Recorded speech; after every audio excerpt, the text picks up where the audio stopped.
Kemajuan CPNS tahun 2023. Ketemu lagi bareng aku, Coach Monica Teresia. Seperti biasa teman-teman, kita akan membahas beberapa soal terkait TWK CPNS, di mana harapannya bisa membantu teman-teman mendapatkan gambaran nih soal-soal yang bakal keluar di CPNS itu seperti apa sih Kak? Ya mungkin buat kalian yang belum pernah ikut tes CPNS di tahun 2021 ya ataupun tahun sebelumnya, kalian bingung nih ya, kayak gimana sih Kak soalnya? Nah, nanti kita akan bahas teman-teman. Dan buat kalian mungkin yang udah pernah ikut bimbel Ayo CPNS ya, soal-soal ini sebenarnya udah nggak asing lagi tentunya karena materi-materinya sudah kita pelajari ketika kita pertemuan ya, ketika Zoom meeting teman-teman. Nah, hari ini ya di video ini teman-teman kita akan bahas beberapa soal terkait pilar negara. Nah, aku harap teman-teman sambil aku membacakan soal ya, teman-teman yang nonton video ini juga bisa sambil menjawab kira-kira jawaban yang benar itu yang mana sih. Oke, udah siap ya teman-teman? Yuk langsung aja kita mulai ke soal yang pertama. Oke, sebelum masuk ke soal, buat teman-teman nih yang masih bingung mau belajar apa dan di mana, CPNS di sini siap membantu teman-teman untuk belajar persiapan seleksi CPNS ya. Jadi di sini terdapat materi lengkap mulai dari TWK, kemudian ada TIU dan TKP. Dalam bentuk apa sih Kak? Dalam bentuk teks maupun video ya. Jadi ribuan soal itu super HOTS nih teman-teman. Dan juga terdapat tryout dengan sistem CAT. Jadi jangan lupa gabung bersama kita di Bimbel Ayo CPNS. Wah, ini soalnya agak panjang teman-teman. Biasanya memang ya untuk soal CPNS ya dari 2019 kemudian 2021 juga banyak soal berbentuk cerita maupun penalaran ya. Kalau misalkan saat tes nanti kalian langsung fokus aja ke soalnya, ke pertanyaannya ya. Tapi karena ini masih video pembelajaran, kita coba baca dulu dari awal ya. Adanya kasus pemaksaan suatu ajaran agama terhadap orang lain sangat tidak dibenarkan. Selain bertentangan dengan agama itu sendiri, hal itu juga bertentangan dengan nilai-nilai Pancasila, sehingga diperlukan rasa saling menghormati terhadap agama kepercayaan orang lain. Berikut yang menjadi alasan diperlukan sikap saling menghormati antar pemeluk agama adalah, ya kita tahu dong teman-teman ya, di Indonesia sendiri juga agama ada berbagai macam ya, ada setidaknya ada 6 agama. Dan kita ini hidup berdampingan teman-teman. Gimana caranya biar kita bisa tetap hidup dengan saling toleransi teman-teman, dan bisa saling menghormati ya agama kepercayaan orang lain. Kita lihat pilihan jawaban yang A. Apakah ini merupakan alasan diperlukan sikap saling menghormati antar pemeluk agama ya? A. Dapat menyamakan agama yang berbeda. Apakah ini teman-teman? Justru kita nggak bisa menyamakan agama ya teman-teman. Agama yang berbeda nggak mungkin kita bisa samakan ya, tapi gimana caranya seharusnya kita bisa menghargai ya ataupun menghormati agama kepercayaan orang lain. Jadi jawaban yang A ini tidak tepat teman-teman ya. Oke, kita lihat sekarang yang B. Menghilangkan segala perbedaan yang ada. Nah ini juga nggak mungkin teman-teman ya.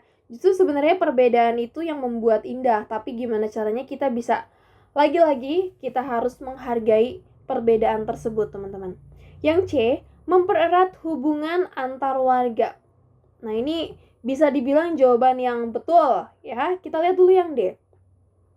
Memperkuat persatuan dan menghindari konflik. Ini juga betul ya. Yang E, menghindari konflik dan menyatukan agama. Nggak mungkin kita bisa menyatukan agama teman-teman ya. Oke, antara jawaban C dan D ini kelihatannya sama-sama betul ya, sama-sama benar. Tapi yang lebih tepat dan lebih kuat teman-teman jawabannya ya, dan berhubungan dengan soal, yaitu alasan diperlukan sikap saling menghormati antar pemeluk agama adalah yang D ya teman-teman, memperkuat persatuan dan menghindari konflik. Oke, betul ya jawabannya yang D. Gimana teman-teman, sama nggak jawabannya dengan yang aku pilih? Atau justru mungkin ada yang jawab yang B, kurang tepat ya teman-teman? Jawaban yang tepat itu adalah yang D. Oke, kita lanjut nih ke soal berikutnya. Orang yang mengusulkan pertama kali istilah Bhinneka Tunggal Ika dijadikan semboyan bangsa adalah A. Insinyur Soekarno, B. Muhammad Hatta, C. Muhammad Yamin, D. Putantular, atau E. Hos Cokroaminoto? Oke, ini pelajaran sejarah banget teman-teman. Kira-kira yang mana teman-teman? Siapa yang mengusulkan pertama kali Bhinneka Tunggal Ika dijadikan semboyan bangsa? Jawabannya adalah C ya, Muhammad Yamin. Nah, Muhammad Yamin ini harus kita catat sebagai tokoh yang pertama kali mengusulkan kepada Bung Karno agar Bhinneka Tunggal Ika dijadikan semboyan sesanti negara. Ya, sebenarnya istilah Bhinneka Tunggal Ika ini udah kita temukan ya ketika zaman Kerajaan Majapahit. Itu terdapat di dalam kitab Sutasoma yang ditulis oleh Empu Tantular pada abad ke-14, teman-teman. Kata bineka sendiri ini artinya beragam, dan tunggal itu artinya satu, dan ika berarti itu. Ya, dimana sebenarnya Bhinneka Tunggal Ika ini ketika Kerajaan Majapahit sudah diaplikasikan dalam kehidupan sehari-hari. Ya, dimana agama Hindu dan juga Buddha, teman-teman, itu hidup saling berdampingan, tetapi mereka bisa saling toleransi, sehingga yang tercipta adalah kedamaian ya, bukan kericuhan, teman-teman. Oke, kita lanjut ya ke soal yang ketiga. Makna Sumpah Pemuda 28 Oktober 1928 memiliki keterkaitan dengan Bhinneka Tunggal Ika dalam hal ya, Sumpah Pemuda ini selalu kita peringati setiap tahunnya, yaitu tanggal 28 Oktober. Kira-kira teman-teman, makna Sumpah Pemuda yang berkaitan dengan Bhinneka Tunggal Ika itu dalam hal apa? Apakah A nih mewujudkan persatuan Indonesia? Ya, ini bisa jadi jawaban yang benar, teman-teman. Kemudian yang B, mewujudkan kebebasan berpendapat. Ya, kurang berhubungan ya, karena yang ditanya di sini makna Sumpah Pemuda terkait dengan Bhinneka Tunggal Ika. Ya, yang C, mewujudkan kemakmuran bangsa. Yang D, mengungkapkan perlawanan terhadap penjajahan. Atau yang E, menunjukkan kebanggaan pada negeri. Yang mana teman-teman? Oke, kalau soal ini aku yakin kalian bisa mendapatkan poin 5 ya. Karena jawabannya jelas adalah yang A ya. Mewujudkan persatuan Indonesia. Dimana kita tahu di dalam isi teks Sumpah Pemuda ya. Pertama nih, kami putra-putri Indonesia mengaku bertumpah darah yang satu. Tanah air Indonesia. Kemudian kami putra dan putri Indonesia mengaku berbangsa yang satu, bangsa Indonesia ya. Kami putra dan putri Indonesia menjunjung bahasa persatuan bahasa Indonesia. Di sini semuanya mengandung ya, menggunakan kata satu. Oke, dan hal ini merujuk ya, teman-teman, untuk mewujudkan persatuan Indonesia ya. Satu bangsa, satu nusa, dan juga satu bahasa. Oke, jadi jelas untuk soal ini jawabannya adalah yang A, mewujudkan persatuan Indonesia. Oke, kita lanjut ya ke soal berikutnya. Salah satu fungsi negara yaitu negara bisa mengeksplorasi sumber daya alam yang dimiliki untuk meningkatkan kehidupan masyarakat agar lebih makmur dan sejahtera, termasuk dalam fungsi, kita lihat yang A, fungsi pertahanan dan keamanan, fungsi keadilan, ataukah C teman-teman, fungsi pengaturan dan keadilan, atau D nih, fungsi kesejahteraan dan kemakmuran.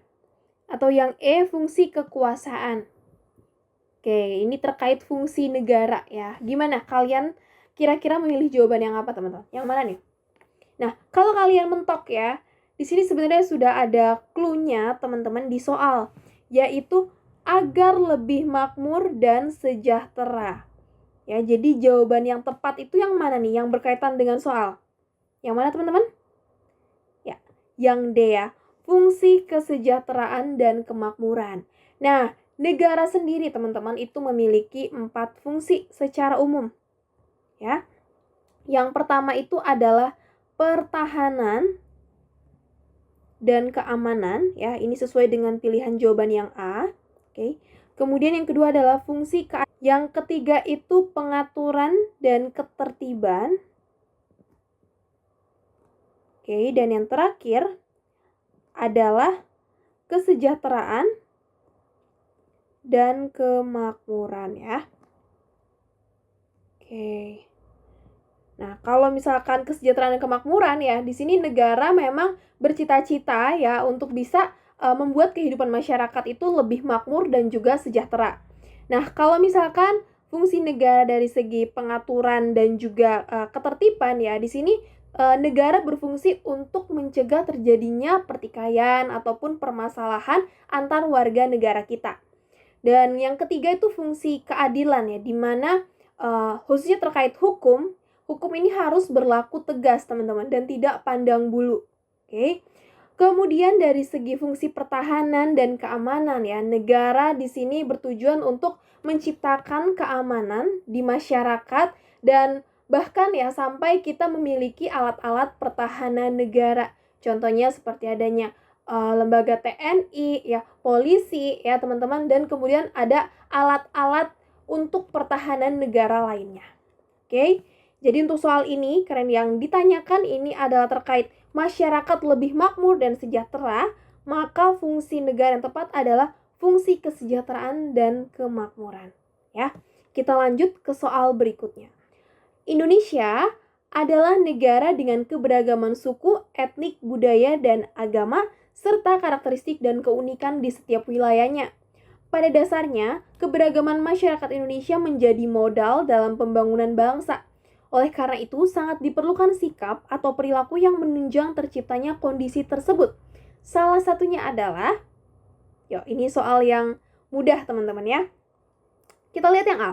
Memperkuat kedudukan pemerintah pusat sebagai pemegang kedaulatan rakyat. Wah, ini pemerintah pusat nih yang harus harus diperkuat kedudukannya. Apakah ya? Kita lihat yang B. Memperkecil segala hal yang berpotensi menimbulkan konflik masyarakat. Oke, di sini terkait keberagaman teman-teman ya. Bisa jadi yang B ini benar. Oke, yang C dulu kita lihat. Menghilangkan perbedaan antar suku bangsa dalam berbangsa dan bernegara. Perbedaan tuh nggak bisa dihilangkan teman-teman. Kemudian yang D, memperkuat kedudukan bahasa daerah sebagai salah satu simbol persatuan. Nah, seharusnya yang diperkuat itu bahasa nasional teman-teman ya, bahasa persatuan kita yaitu bahasa Indonesia ya. Bukan bahasa daerah, teman-teman ya. Kalau yang E, teman-teman, memperkuat posisi kebudayaan daerah di atas kebudayaan nasional. Nah, ini juga kebalik, teman-teman ya. Harusnya yang diperkuat atau yang diutamakan itu adalah kebudayaan nasional ya, teman-teman, di tengah peradaban dunia. Oke, kalau kita lihat dari pilihan jawaban ini, berarti jelas jawaban yang tepat itu adalah yang B, teman-teman ya. Memperkecil segala hal yang berpotensi menimbulkan konflik masyarakat ya, terutama di sini kita harus toleransi dan mau menghargai perbedaan tersebut. Oke? Nah, kita sudah membahas beberapa soal terkait pilar negara khususnya untuk Bhinneka Tunggal Ika dan juga Negara Kesatuan Republik Indonesia, teman-teman. Semoga video ini bisa membantu kalian untuk bisa lolos di CPNS tahun 2023. Dan buat kalian yang belum bergabung di Bimbel CPNS, segera bergabung teman-teman. Terima kasih buat kalian yang sudah menonton dan salam sukses!